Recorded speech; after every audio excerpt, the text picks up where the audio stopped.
Hola, buenos días. Soy Nico.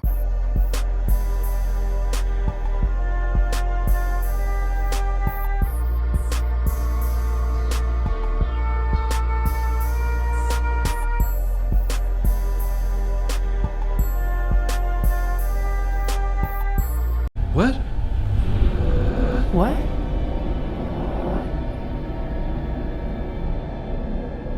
And today, I'm shirtless because I just got back from the gym.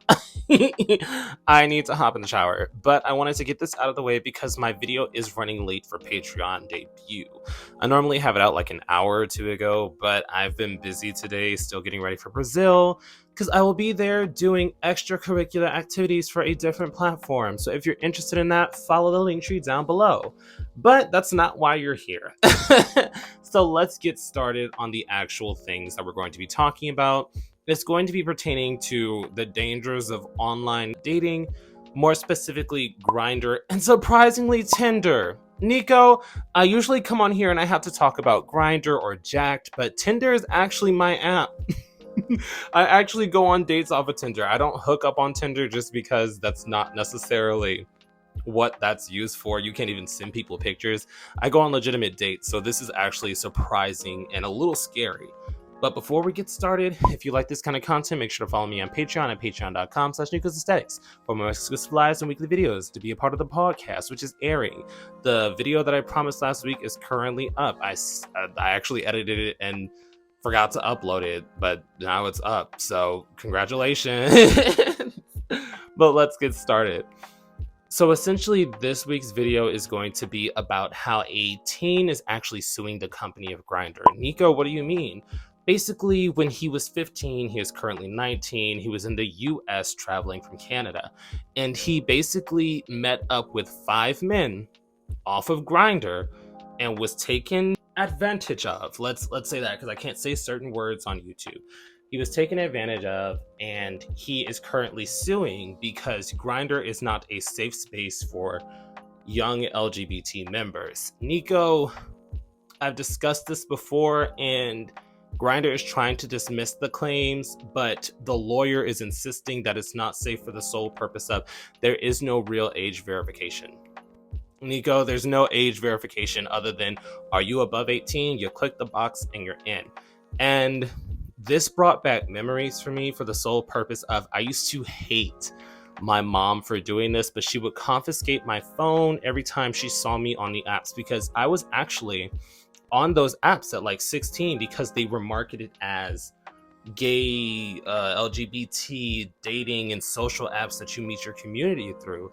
And yes, there was a you have to be 18 button to click, but that doesn't stop anybody. And the case goes on to show that there was a university study that basically showed that 50% of LGBT youth under the age of 18 who are sexually active have found their adult partners on Grindr. And I've heard too many stories about people that were 16 or 15 or 17, even younger, talking about losing their virginity to grown men from the apps, from back pages. You know, it's just, you hear these stories and y'all like to ignore it.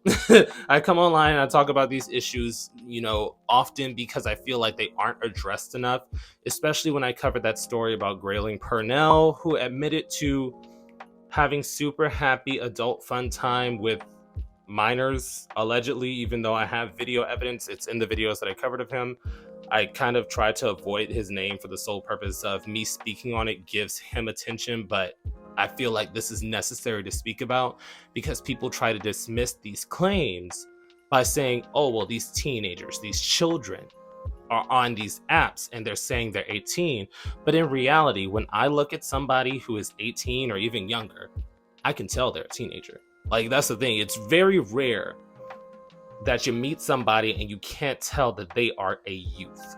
So in this situation, especially because, like I said, Grindr has no verification, authentication, there was another study in this lawsuit that basically said, somebody came forward and said, when me and my ex broke up, he went on Grindr and pretended to be me and sent over 1,000 men to my address to meet up for super happy adult fun time without my knowledge. So they would just appear at my home expecting to do things with me, and I would have to explain that situation and de-escalate it. So I mean, it's a scary situation to even think about, but honestly, I'm on the teenager side for the sole purpose of Grindr doesn't have any real authentication. They don't have any real verification other than a checkbox. And then they kind of just leave you in the open wind with these grown men. And I know some of y'all are going to disagree. I know some of y'all are going to bring up the excuse, well, teenagers, you're just fast because you're on these apps. A lot of these kids do not know that they're hookup apps.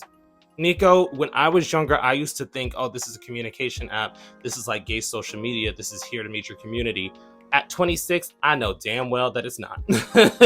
And I chuckle at it because at 16, I thought I had it all figured out. And genuinely, I thank my mother for being so on my case and, you know, so vigilant of my online activities. Because at 16, if I hadn't waited until 19 after I moved out to lose my virginity, I could have been in a dangerous situation.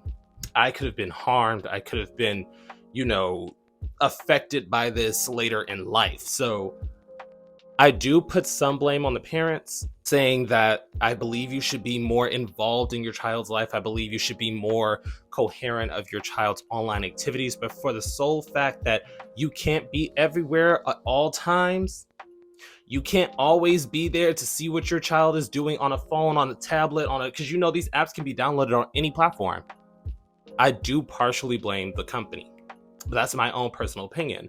But the second part of the story is going to lead into the Tinder Bandit, who basically would meet up with men off of Tinder, hold them at point, and either SA them or rob them, take them to the bank, get a couple $1,000s out the bank. I'm going to insert the news clip. Obviously, it's going to be a still image because I can't insert the video for copyright reasons. Jim, just take a look at your screen. This is 26-year-old Rodney Richardson. He's accused of meeting his victims on a popular dating app, Tinder, and doing horrible things to them. The message to anybody doing online dating or using an app to buy or sell, first do it in a public place, have the meeting in a public place. Second thing is tell a friend, a family member, what times you're going to be meeting a person, where you're going to be meeting them, and even maybe offer the ability for them to track your phone while you are encountering another individual that you do not know. We want to warn you, these details are disturbing. According to court documents, Richardson used the fake name Joe on Tinder.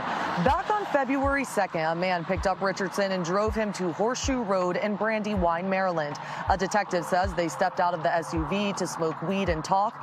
Then shortly after, Richardson allegedly asked the victim for his cell phone. He complied. Then Richardson is accused of taking out a silver handgun, pointing it at him, and demanding his wallet. Richardson asked the victim for his debit card PIN number, then drove off in his 2019 white Subaru Forester. Days later, on February 12th, Richardson met up with another man he met on Tinder outside a church before bringing him over to his house. Soon after, Richardson allegedly tied the victim's hands, told him to lay down in the trunk, and asked if he had AIDS before raping him at gunpoint. Legal filings say the attacker watched the man all night. The next day, Richardson allegedly forced the victim to drive him to his bank and take out $4,500. People who live in the area say this is disturbing. It's awful, whether it's a man raping another man or a man raping a woman. It's horrible.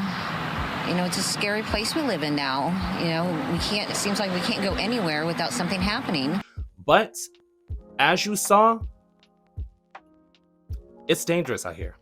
And this is coming from somebody who predominantly uses Tinder. So that's why I was really caught off guard, because I don't use it to hook up, but I use it to go on dates. I use it for social activities. I've met friends off of Tinder. So the fact that people are using all social media, they're using all apps, be it Grindr, Jack, Tinder, to set people up, I don't even want to meet nobody new. And that's just me keeping it a buck with you. It's just getting so scary nowadays that I don't want to leave my house. You know, it's just getting wilder and wilder by the day, but definitely drop your opinions down below. How do you feel about the situation about the Tinder Bandit who was targeting people off of Tinder, leading them to hookups, and then robbing them and doing horrible things to them at weapon point? How do you feel about the teenager who is suing Grindr because they did not have any safety regulations to protect them from these grown men that still target young teens? But yes, definitely drop your opinions down below because I am interested. Whenever we talk about this, you know, grown men targeting younger people, y'all make up some wild defense measures. Y'all make up wild deflection tactics. So I definitely want to see your opinions on this now. But yeah, that's it. I'm sorry. Boop. And now for a quick yet sincere shout out to this week's Third Eye Tier subscribers, Beerlicious and Sailor Mermaid X. Your continued support is greatly appreciated.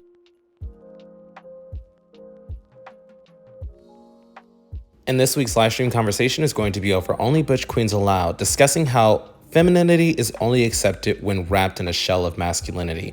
If that sounds interesting, definitely tune in.